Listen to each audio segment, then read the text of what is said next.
ప్రభునామ స్తోత్రము కలుగునగాక. దేవుడు తన మహాకృపను బట్టి మరి ఒక దినాన్ని మనకందరికీ అనుగ్రహించాడు. ఎందరో ఈ దినాన్ని చూడని వారు కూడా లోకములో ఉన్నారు. సరే, ఈ దినమునకు వాక్యం ఏమిటంటే జకరియా గ్రంథము 2వ అధ్యాయము 5వ వచనం. నేను దాని చుట్టూ అగ్ని ప్రాకారముగా ఉందును. I will be to her a wall of fire all around. My आप उसके चारों ओर आग की सी ఏ సహర్పణ సహరుంగా. ప్రియులారా, దేవుడు మన చుట్టూ శత్రువులు మన కీడు కలిగించకున్నట్లు ఏం చేస్తాంట? ఎలాంటి ప్రాకారాన్ని అగ్ని ప్రాకారమట. మామూలుగా ప్రాకారమే కాపుదల. అగ్ని ప్రాకారం అంటే ఎవరు వస్తారు? అయితే దేవుడు ఎంత తన బిడ్డల పట్ల సోదరి, నీ జీవితం అగ్ని వంటి శ్రమలు రావచ్చు, భయపడవద్దు. అయితే దేవుడు నీ చుట్టూ అగ్ని ప్రాకారాన్ని ఉంచాడు. ఎందుకు భయము? అందుచేతని కీర్తనకారుడు అని ఒక మాట హెచ్చరిస్తాడు. అయితే దేవుని మీద ఆనుకుంటే మనకు ధైర్యం. సైతాను ఎప్పుడు మనం భయపెడతాడు.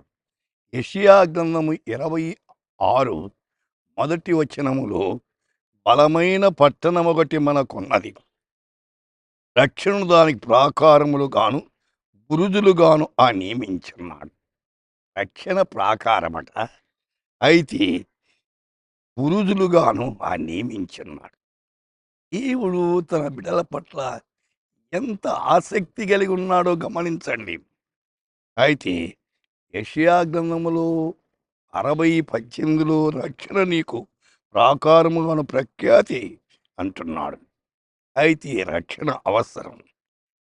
అయితే ఇప్పుడే గొడ్డలి చెట్ల వేరున ఉంచబడి ఉన్నది కనుక మంచి ఫలములు ఫలింపని ప్రతి చెట్టును నరకబడి అగ్ని. సోదరి, మంచి ఫలాలు ఫలించండి.